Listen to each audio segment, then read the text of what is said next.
It's Thursday, February 17th, 2022.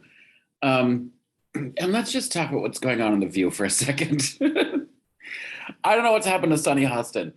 Um, because I know she's conservative in her, uh, ideas about relationships, but there was a discussion yesterday about no-fly lists on airlines, and she was so mad about it, and kept repeating, "You're deputizing flight attendants, and why is that their job, or how are they qualified to do that?"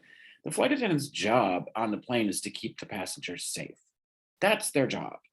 They also hand out some drinks and some snacks, but their primary function is to keep passengers safe. So, um, and they're already the cop on board when it comes to these violent passengers. And so to feel like there's no need to have a federal no-fly list is a little absurd, and it's odd to me that it's taking this long to even happen. Yes, the airlines should voluntarily share theirs, and the no-fly sentencing should have some guidelines so that it's consistent across airlines. But if you're that much of an asshole that you're going to punch a flight attendant over wearing a mask or anything that has to deal with being in flight, I get there are different circumstances when you're still on the ground, and if somebody's saying you have to get out of your seat because we've sold it to somebody else, that's an airline causing an issue and upsetting a passenger. When it's the passenger creating an issue, that's where they get booted, and I do believe it should be for life. And for Sunny to come back and say, what if you had a couple, a little too much to drink? Well, if you have a little too much to drink and you get belligerent and aggressive and violent on a plane, then you shouldn't be allowed back on a plane again. If you need that drink to be able to be calm enough to fly, you might want to think about going to a doctor to find something a little better for your anxiety before you fly. Getting on a plane is not a right that you just get to have and I get to abuse.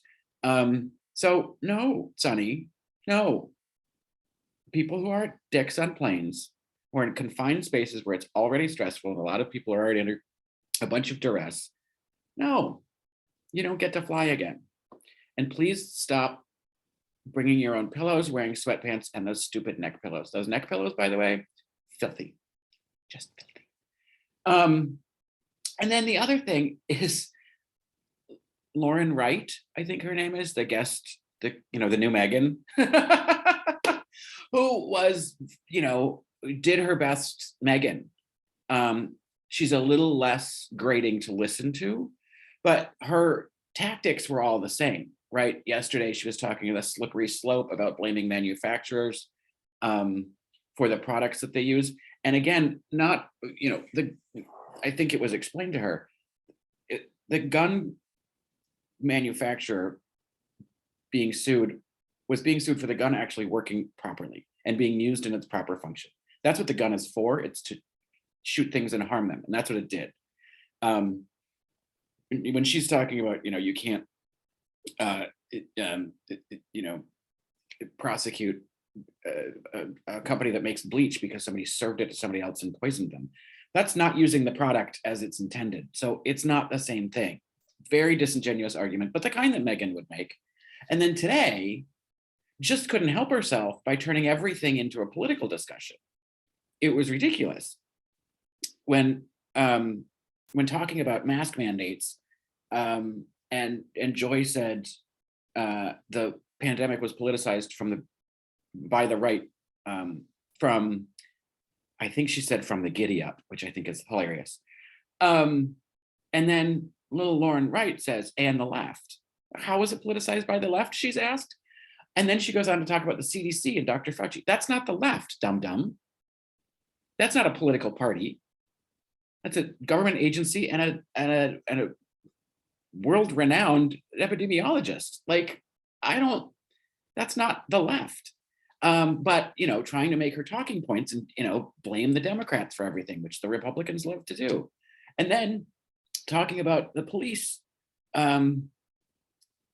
tackling a black kid in New Jersey who was in an altercation with a white kid, letting the white kid just sit while they tackled the black kid and handcuffed him. And if you watch that video, the white kid was over the black kid, pummeling him. They pull the white kid, so he's clearly the aggressor. The black kid's on the ground.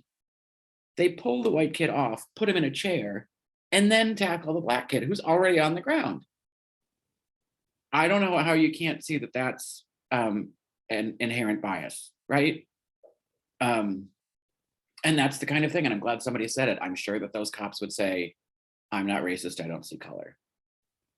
That's not how racism gets displayed.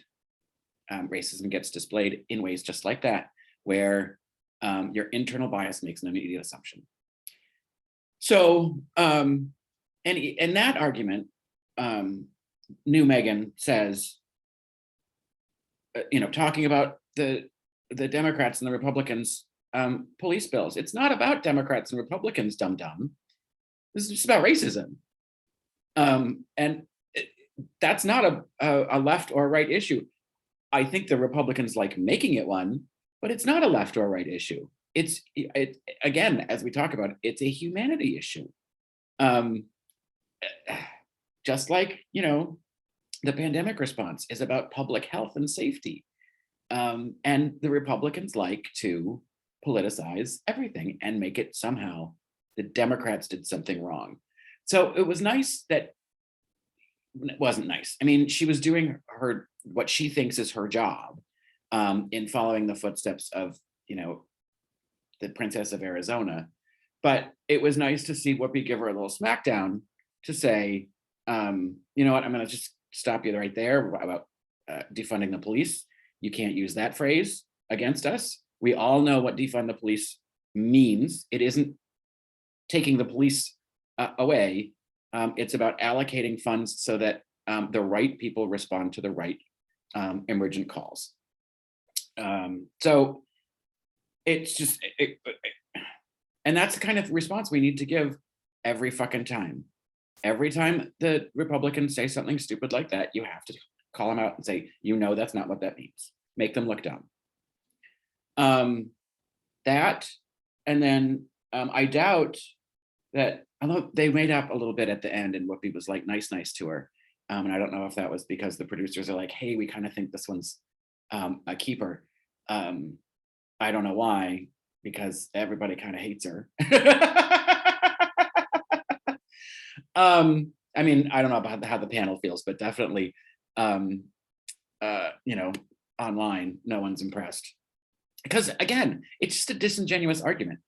And we just don't need another one of those on the panel. It's not helpful. So I doubt it's gotten under Joy's craw enough that she's going to troll her. But the Valentine's Day squabble and the shit that Ms. McCain put up, criticizing Joy for commenting on someone's comment on the picture that Meghan posted on Twitter. She posted a Valentine. Somebody said, does every single thing have to be on Twitter? Joy said, apparently. And then Meghan was like, it's pathetic and disgusting, that you'd spend, that a former coworker would spend Valentine's Day trolling me. Well, you're spending Valentine's Day getting triggered by someone who you've been trashing publicly for quite some time in a book and on talk shows. So go fuck yourself. Can't find the stop button.